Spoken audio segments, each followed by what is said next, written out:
keputusan konstitusi menunggu penyelesaian personal antara dua tokoh. Samarin aja. Samarin kan bunuh diri itu, Bang. Kenapa bunuh diri? Iyalah, pasti. Silahkan. Ajukan siapa? Silahkan. Silakan ajukan. Lalu saya uji itu. Yang Anda mau lakukan apa? Meneruskan Jokowi, meneruskan korupsi, meneruskan kerusakan ekonomi, meneruskan pembelahan masyarakat. Itu intinya. Pertanyaannya begitu. Itu pertanyaan etis yang nggak mungkin Anda hindari kecuali Anda pengecut. Tapi kalian berhitung tentang manfaat. Iyalah, pastilah dong kehidupan. Oke. Sorry. Tidak hanya kita berpikir manfaat, kepentingan keluarga besar kita harus kita pikirkan. Oke.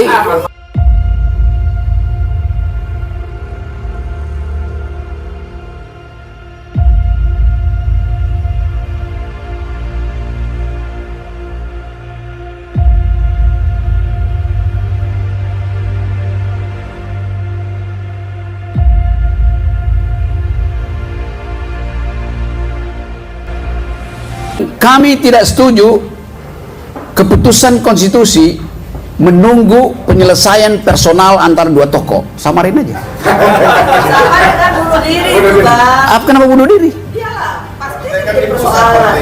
Mahkamah Partai panggil. Mahkamah Partai panggil bilang kami dipilih oleh rakyat, kami nggak peduli dengan ketua partai. Berani nggak? Kalau nggak berani ngapain undang saya? Saya nggak mau ngomong lagi. Artinya kalian juga menginginkan Indonesia bersih, tapi kalian berhitung tentang manfaat. Iyalah, pastilah dong kehidupan. Oke. Sorry. Tidak hanya kita berpikir manfaat, kepentingan keluarga besar kita harus kita pikirkan. Oke. Kepentingan keluarga besar membatalkan kepentingan bangsa. Orang tidak tahu dalam kondisi seperti itu. Oke. Begitu kita bicara langsung besok kita ditangkap. Bagaimana? Oke. Tanggung jawab. Nah karena itu saya uji, nggak ada gunanya saya ngomong etika, karena etika itu imperatif, nggak ada pertimbangan apapun selain value. One day. It's one day. It will come. Oke, we will overcome. Tapi niat itu mesti ada. Kalau kalkulasi, nanti saya dicopot, Anda dicopot. Begitu Anda ucapkan itu, seluruh DPRD se-Jawa itu akan ikuti, Sumatera akan ikuti, maka Anda menang. Coba aja. Oke, jadi ibu tidak yakin itu. Nah, etika itu dimulai dengan keyakinan untuk bersih. Itu masalahnya. Saya di belakang kalau ketua ngomong. Itu karena beliau ketua, sementara anggota ingin. Jadi pertimbangan politis itu. Saya kasih contoh. Siapa yang berani mencopot status Bupati Meranti? Gak ada yang berani. Dia mengucapkan hal yang jujur. Kita dengan Malaysia aja, karena nggak dipedulikan pusat. Siapa yang berani membatalkan pikiran dari Bupati Halmahera yang menantang data dari Jokowi? Gak ada.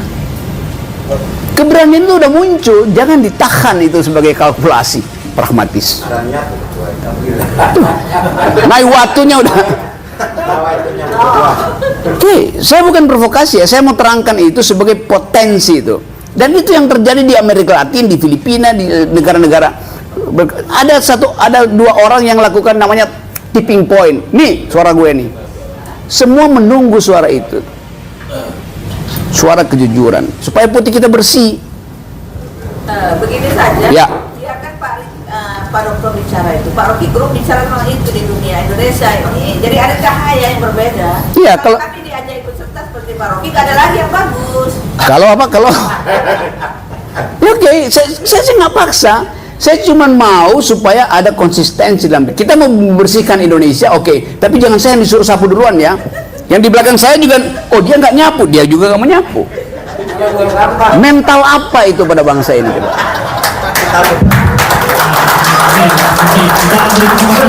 Ada yang disampaikan Bang Rocky terkait Anies harus dihalang-halangi. Kalau kita halang-halangi, siapa yang kira-kira yang kita bela gitu? ini yang mana gitu Pak. Ya. Ya, itu pertanyaan yang keliru. Saya bilang Anies akan dihalang-halangi. Dasarnya apa? Itu dulu. Karena dia tidak mau duduk satu meja dengan dalam perundingan untuk continuity, dia mau change. Kalau begitu ajukan siapa? Ganjar. Silahkan. Ajukan siapa? Silahkan. Silahkan ajukan. Lalu saya uji itu. Yang Anda mau lakukan apa? Meneruskan Jokowi, meneruskan korupsi, meneruskan kerusakan ekonomi, meneruskan pembelahan masyarakat. Itu intinya. Pertanyaannya begitu. Itu pertanyaan etis yang nggak mungkin Anda hindari kecuali Anda pengecut. Yes. Kan tadi saya bilang, ngundang saya artinya saya akan terangkan dari perspektif etika, bukan dari perspektif siksak. Itu urusan saudara siksak. Dan saya nggak peduli dengan mereka yang siksak itu. Karena bangsa ini dirusak oleh mereka yang tidak punya prinsip. Semua partai nggak punya prinsip tuh. Konyol. Padahal kita mau bongkar infrastruktur ini. Erlangga pergi ke Nasdem mau ngapain coba? Tukar tambah sprindik. Dua-duanya potensi kena KPK. Yes. Di antara saudara, saya tahu ada hierarki, saya mengerti itu. Tapi pengetahuan saya tentang semua partai jauh melampaui pengetahuan saudara tentang ketua partai saudara sendiri. Yes. Itu bahayanya. Kita tahu tapi kita diem. Artinya kita mensponsori kemaksiatan politik.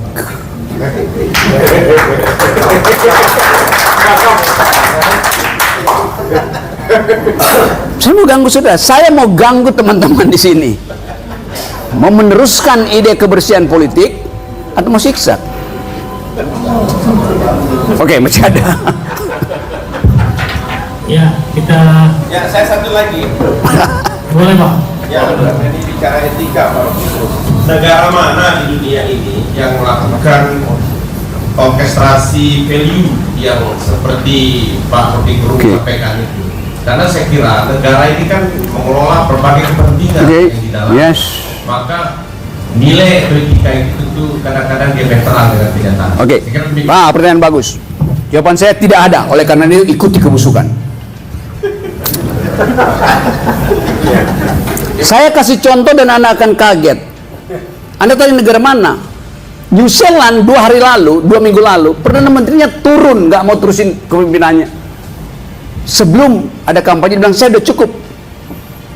Negara mana? Ada. Negara mana lagi tuh? Negara bagian New York kemarin, yang biasanya dimenangkan oleh Demokrat, sekarang dimenangkan oleh Republik karena dia menipu si calon itu.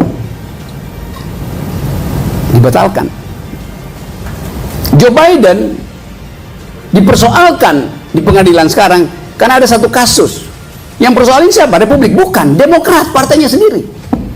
Baca Bapak, telusuri kemampuan kita untuk menghasilkan value, nilai itu. Begitu banyak negara sekarang yang menganggap bahwa kemewahan kekuasaan itu tidak boleh dilebih-lebihkan. Jadi kalau Anda tanya negara mana, kalau saya bilang nggak ada, itu artinya saya sponsori. Kalau begitu Indonesia lakukan lebih buruk dari Filipina, lakukan lebih buruk dari Myanmar, lakukan lebih buruk dari Laos. Itu. Jadi jangan uji saya untuk hal yang prinsipil. Sorry. Abang, kalau itu prinsipnya, maka kita mulai dari titik nol mana supaya kita ini bebas dari. Mulai dari titik nol yang dijanjikan oleh para pendiri bangsa ini. No corruption. Apa yang harus dilakukan pertama kali? Tadi saya tawarin, kalian nggak mau. Bikin manifesto. Ya, terima kasih Pak. Sedikit saya. Jadi Ya. saya asik mendengarkan dan mengikuti dan luar biasa yang dijelaskan oleh Prof. Rocky. Tapi saya tadi meminjam istilahnya Tuan Guru, future lock, dan itu saya belum ada oleh-oleh yang jelas untuk pulang, untuk bawa pulang. Karena sebagai politisi, Prof, saya yakin teman-teman semua juga begitu. Di hari-hari kita sedang cemas luar biasa sekali mengenai sistem pemilu tertutup terbuka, penundaan pemilu, perpanjangan jabatan kepala desa dan sebagainya. Kira-kira menurut future lock, ramalan future lock, kita akan betul-betul akan menghadapi pemilu yang normal 2024 itu, ataukah potensi penundaan dan kekacauan itu lebih besar?